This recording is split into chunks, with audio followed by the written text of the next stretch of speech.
نن درته مختصر د رسول الله مبارک د ژوند حالات ذکر کوم. حضرت عبدالله ابن عباس رضی الله عنهما فرمایي چې د رسول الله مبارک صلی الله علیه وسلم د ولادت جمال دا د پیر په ورځ باندې شوی او د پیر په ورځ مشهور جګړه هم فیصله کړې وه،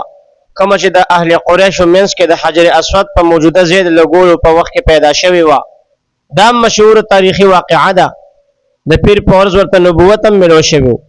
او د پیر په ورځ باندې د هجرت مدینه په موقع باندې مدینه منورې ته هم داخل شوی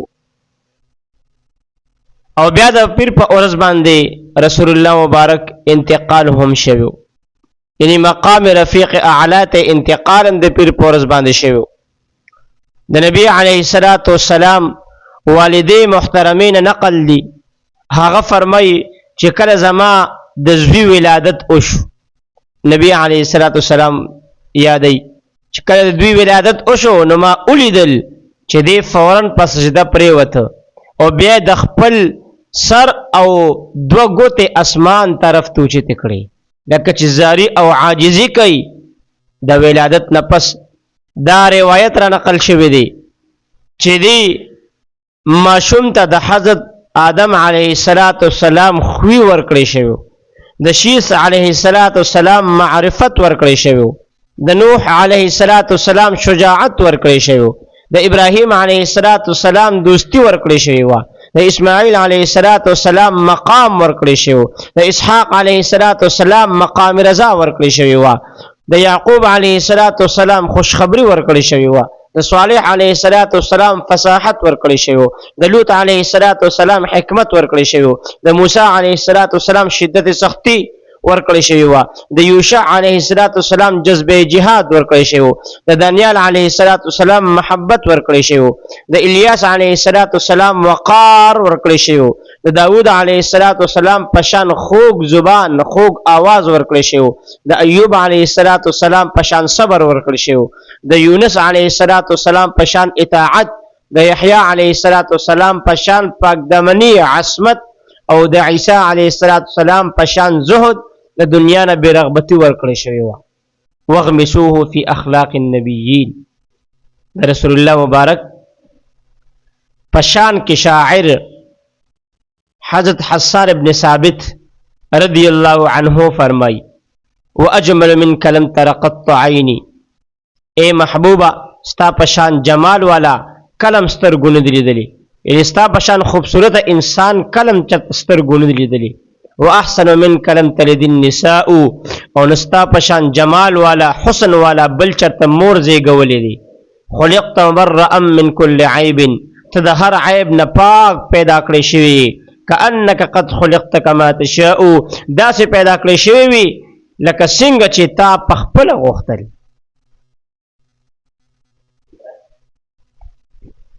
حضرت کعب رضی الله عنه د مخکینی کتابونو په حواله باندې فرمایي چې د آخري پیغمبر دا به خاتم الانبیاء وي، د ولادت ځای به مکه وي، یعنی مکه مکرمه کې پیدا کیږي، هجرت مقام به مدینه منوره وي او ملک به شام وي. او دغه وجه او نسبت سره د نبوت په 11 کال د معراج په موقع رسول الله مبارک صلی الله علیه وسلم شام کې د بیت المقدس ته بوتلی شو او په بیت المقدس کې نبی الانبیاء امام الانبیاء جوړ کړی شو. عزیزان محترم، د رسول الله مبارک والد محترم عبدالله صاحب هغه د رسول الله مبارک د ولادت نه مخکې وفات شوی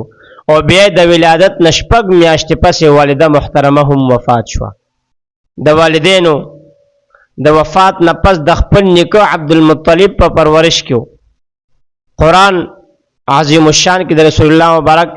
د حالت یتیمه ذکر شوی دی. الم یجدک یتیما فآوا، آیت یتیم نوی بیا مونږ ته ځای درک. الله تبارک وتعالی د محبوب کردگار محمد مصطفی صلی الله علیه وسلم تزکیه قلب د پار سلور زلا شق صدر کړو، یعنی سلور زله ورله سینه مبارک شلولې وا او زړه ورله د خپل محبت او د معرفت نه ډک کړو. اول ځل شق صدر چې سینه ورله شلولې وا سینه مبارکه، نو هغه د 3 یا د 4 کالو په عمر کې شوی و. دویم ځل د 10 کالو په عمر کې شوی و. دریم ځل د غار حرا چې کله ورته د عالم هدایت ذمہ داری د نبوت په شکل کې حواله کېده نو څلورم ځل شق صدر بیا د معراج په موقع شوی چې کله د عالم ملکوت مناظر خودلو د پاره چې کوم دینو الله پاک لا مکان ته وغوښته. عزیزان محترم، د نبوت نه مخکې رحمت عالم صلی الله علیه وسلم د ملک عرب د رواج او معاشرتی ژوند مطابق چیلې و غیرم سرولی دي او بیا د تجارت برکتی پیشم اختیار کړی و. د نبوت نه مخکې د خپل عمر مبارک ډیر حصہ تجارت کې تیره کړی و او بیا په تجارت کې د امانت او صداقت په وجه ورته حضرت خدیجه الکبرا رضی الله عنها د نکاح پیغام ورک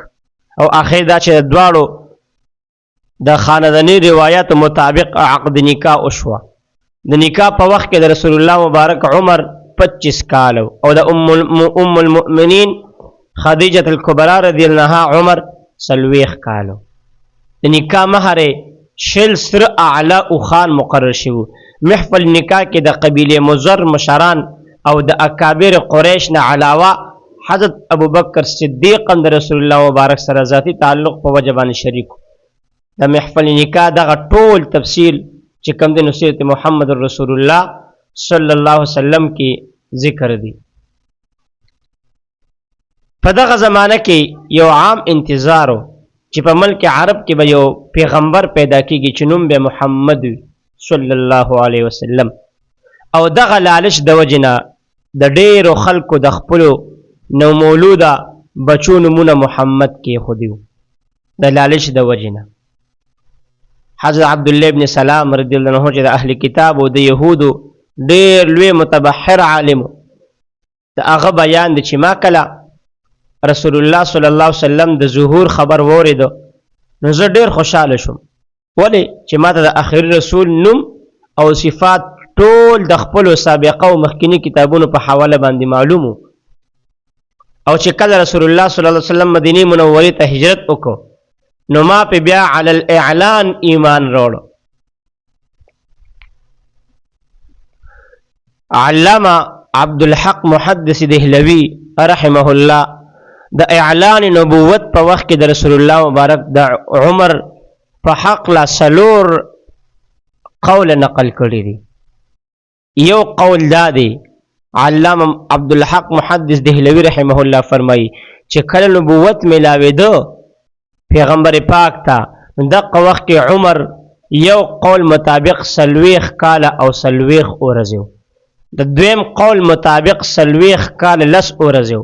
د دریم قول مطابق 40 کال 2 ورځو، څلورم قول مطابق پوره 40 کال. او شیخ محمد رضا مصری دا یو عالم دی، هغه 40 کال شپږ میاشتې او 8 ورځې لیکلي دي.